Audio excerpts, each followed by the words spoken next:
श्री हरि भगवान विष्णु को इस चराचर जगत का पालन करता कहा गया है। अगहन शुक्ल पक्ष द्वादशी को भगवान विष्णु ने मत्स्यावतार धारण किया था, इसलिए इस द्वादशी को मत्स्य द्वादशी के नाम से जाना जाता है। मत्स्य द्वादशी का महात्म्य, कथा तथा इस दिन करने और न करने वाले कार्यों की विधिवत एवं शास्त्रीय जानकारी के साथ मैं काशी से सतीश चंद्र पांडे आचार्य कश्यप उपस्थित हूँ। आपका हमारे चैनल पर हार्दिक स्वागत है। यदि आप पहली बार हमारे चैनल पर पधारे हैं तो इसी तरह की प्रामाणिक वीडियो को देखने के लिए चैनल को सब्सक्राइब करने के साथ साथ बेल का आइकन अवश्य प्रेस कर लें, जिससे हमारी आने वाली वीडियो का नोटिफिकेशन आपको सबसे पहले प्राप्त हो सके। भगवान विष्णु ने समय समय पर धर्म की रक्षा तथा अधर्म के शमनार्थ अवतार लेते रहे हैं। उसी के क्रम में उन्होंने मत्स्य अर्थात मछली का भी अवतार ग्रहण किया था, जो कि उनका सबसे पहला अवतार था। आइए आज मत्स्य अवतार मत्स्य द्वादशी के विभिन्न पहलुओं पर प्रकाश डालते हुए इसके महात्म्य, पूजा विधि से संबंधित इस वीडियो का शुभारंभ करते हैं।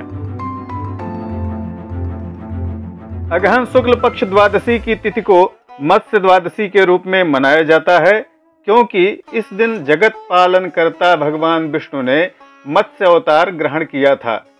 26 दिसंबर 2020 को यह व्रत किया जाएगा। मित्रों, किसी भी प्रकार की ग्रह बाधा की शांति के लिए हमने वीडियो बनाई हुई है।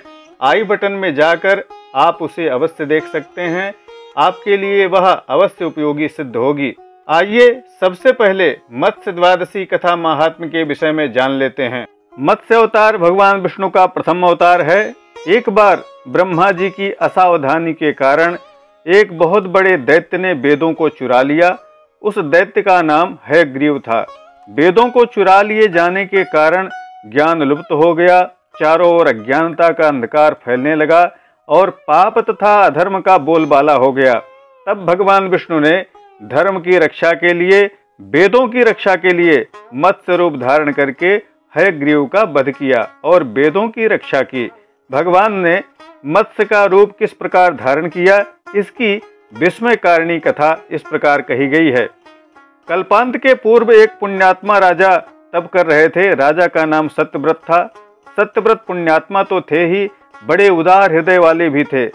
सूर्योदय के समय सत्यव्रत कृतमाला नदी में स्नान करके जब तर्पण के लिए अंजलि में जल लिए तो अंजलि के जल में एक छोटी सी मछली भी आ गई। सत्यव्रत ने मछली को नदी के जल में छोड़ दिया। मछली बोली, राजन, जल के बड़े बड़े जीव छोटे छोटे जीवों को मारकर खा जाते हैं। अवश्य कोई बड़ा जीव मुझे भी मारकर खा जाएगा। कृपा करके मेरे प्राणों की रक्षा कीजिए। सत्यव्रत के हृदय में दया उत्पन्न हो गई। उसने मछली को जल से भरी हुई अपने कमंडल में डाल दिया। तभी एक आश्चर्यजनक घटना घटी। एक रात में ही मछली का शरीर इतना बढ़ गया कि कमंडलू उसके रहने के लिए छोटा पड़ने लगा।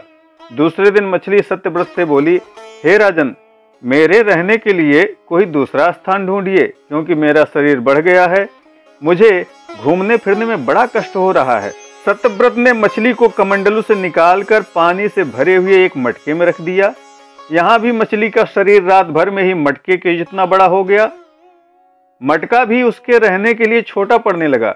दूसरे दिन मछली पुनः सत्यव्रत से बोली, राजन, मेरे रहने के लिए कहीं और प्रबंध कीजिए, क्योंकि यह घड़ा तो मेरे रहने के लिए बहुत छोटा पड़ रहा है। तब राजा सत्यव्रत ने मछली को निकालकर एक सरोवर में डाल दिया, किंतु सरोवर भी मछली के लिए छोटा पड़ गया। इसके बाद सत्यव्रत ने मछली को नदी में और फिर उसके बाद समुद्र में डाल दिया। आश्चर्य, समुद्र में भी मछली का शरीर इतना अधिक बढ़ गया कि मछली के रहने के लिए वह छोटा पड़ने लगा। अतः मछली पुनः राजा सत्यव्रत से बोली, राजन, यह समुद्र भी मेरे रहने के लिए उपयुक्त नहीं है। मेरे रहने की व्यवस्था कहीं और कीजिए। अब राजा सत्यव्रत बहुत ही विस्मित हो उठे। उसने आज तक ऐसी कोई मछली नहीं देखी थी। वह विस्मय भरे स्वर में बोले, मेरी बुद्धि को विस्मय के सागर में डुबो देने वाले आप कौन हैं? आपका शरीर जिस गति से प्रतिदिन बढ़ता है, उसे देखते हुए बिना किसी संदेह के कहा जा सकता है कि आप अवश्य परमात्मा हैं। यदि यह बात सत्य है तो कृपा करके मुझे बताइए कि आपने इस मछली का रूप धारण क्यों किया है। मत्स्य के रूप में सचमुच ही भगवान श्री हरि ही थे।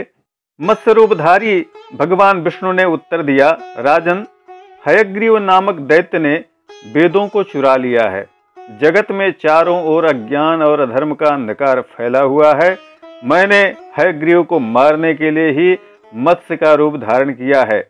आज से 7वें दिन पृथ्वी प्रलय के चक्र में घिर जाएगी, समुद्र उमड़ पड़ेगा, भयानक वृष्टि होगी, सारी पृथ्वी पानी में डूब जाएगी, जल के अतिरिक्त कहीं कुछ भी दिखाई नहीं देगा। आपके पास एक नाव पहुंचेगी। आप सभी अनाजों, औषधियों, बीजों को लेकर सप्त ऋषियों के साथ नाव में बैठ जाइएगा। मैं उसी समय आपको पुनः दिखाई पड़ूंगा और आपको आत्म तत्व का ज्ञान प्रदान करूंगा। सत्यव्रत उसी दिन से हरि का स्मरण करते हुए प्रलय की प्रतीक्षा करने लगे। 7वें दिन प्रलय का दृश्य उपस्थित हो उठा। समुद्र भी उमड़कर अपनी सीमाओं से बाहर बहने लगा। भयानक वृष्टि होने लगी। थोड़ी ही देर में सारी पृथ्वी पर जल ही जल व्याप्त हो गया। संपूर्ण पृथ्वी जल में समा गई। उसी समय एक नाव दिखाई पड़ी। सत्यव्रत सप्त ऋषियों के साथ उस नाव पर बैठ गए। उन्होंने नाव के ऊपर सभी अनाजों के बीजों को, औषधियों के बीजों को रख लिया। नाव प्रलय के सागर में तैरने लगी। प्रलय के उस सागर में उस नाव के अतिरिक्त कहीं कुछ भी नहीं दिखाई पड़ रहा था। सहसा मत्स्य रूपी भगवान प्रलय के सागर में दिखाई पड़े। सत्यव्रत और सप्तऋषिगण मत्स्य रूपी भगवान की प्रार्थना करने लगे, हे प्रभु, आप ही सृष्टि के आदि हैं, आप ही पालक हैं और आप ही रक्षक हैं। दया करके हमें अपनी शरण में लीजिए, हमारी रक्षा कीजिए। सत्यव्रत और सप्तऋषियों की प्रार्थना पर मत्स्य रूपी भगवान प्रसन्न हो उठे। उन्होंने अपने वचन के अनुसार राजा सत्यव्रत को आत्मज्ञान प्रदान किया। बताया कि सभी प्राणियों में मैं ही निवास करता हूँ। ना कोई ऊंचा है, ना कोई नीचा है, सभी प्राणी एक समान हैं। यह जगत नश्वर है। नश्वर जगत में मेरे अतिरिक्त कहीं कुछ भी नहीं है।